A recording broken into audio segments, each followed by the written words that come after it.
Hi, I'm Anne from Game Like a Mother. Today I'm going to show you how to play Piñata Blast. It's ages 7 and up, 3 to 6 players, and takes 15 minutes. Let me show you how to play.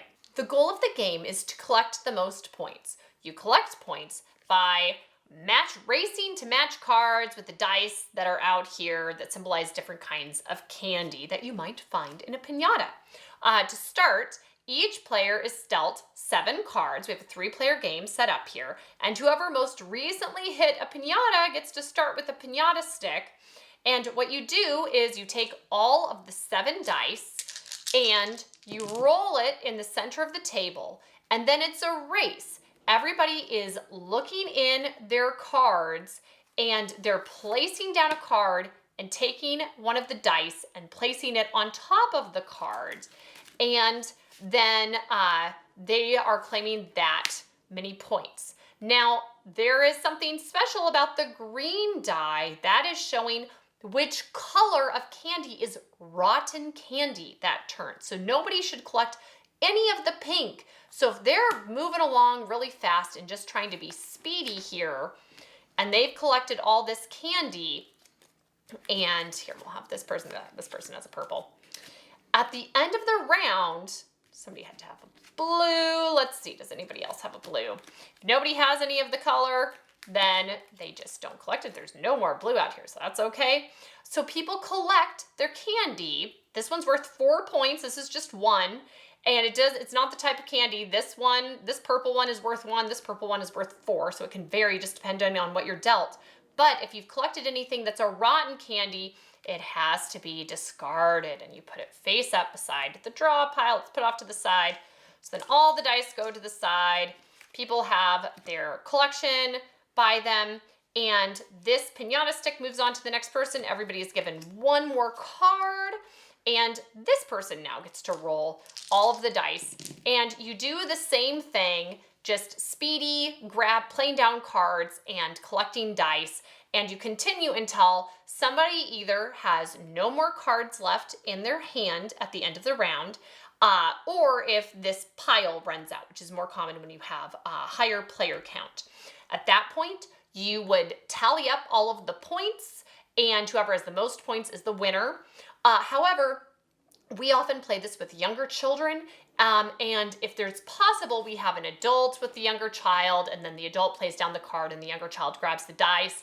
Or if they want to play on their own, you can just have them have all of their cards face up in front of them. That's allowed according to the game rules. The cards placed up in front of them, and then you just have to grab the dice, and you can even take out the rotten dice entirely and just play with these dice, so there's only good ones to have to worry about. Just grab dice, place them, and then at the end you also have an option where you don't even have to count up the numbers on the cards. Just whoever's collected the most cards would be the winner at the end of the game if you're playing with simplified rules.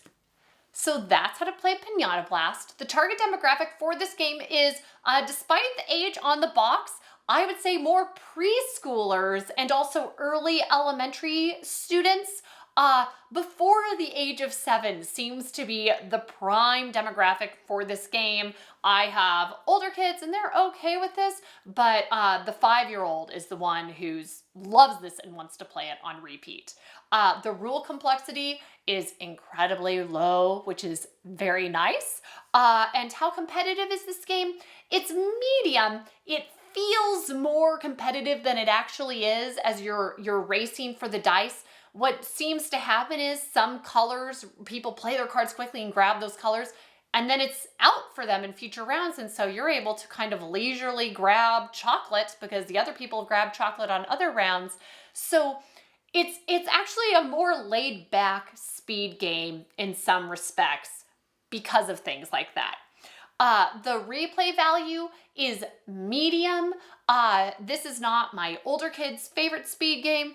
It's okay, but the preschoolers, my daughter played this with a friend, and the friend wants to borrow it for when the grandparents come to visit, and the parents are happy to have it because there's not a language barrier.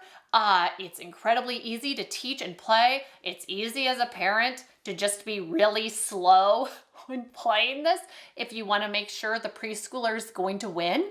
And I think it's teaching some good fine, dexterity, motor skills to be placing down cards and grabbing dice, and they have nice adjustments for playing with younger ages. So it's really well set up for that. And so it does work for the right demographic. Similar games, if you like this, Slamwich is a slam dunk card game. That's a speed game that is ages 6 and up, and super cute. We've loved that game. And then the other one I would really recommend is Taco Cat Goat Cheese Pizza. Is a speed game for from young to old that is pretty intense. It's definitely a more full-fledged speed game experience, but kids just love it. But we've really been enjoying this one. What's not to like about a speed game with dice and a candy theme? And my 5-year-old just is super into it right now. So you should check it out. Thanks, and see you next time from Game Like a Mother.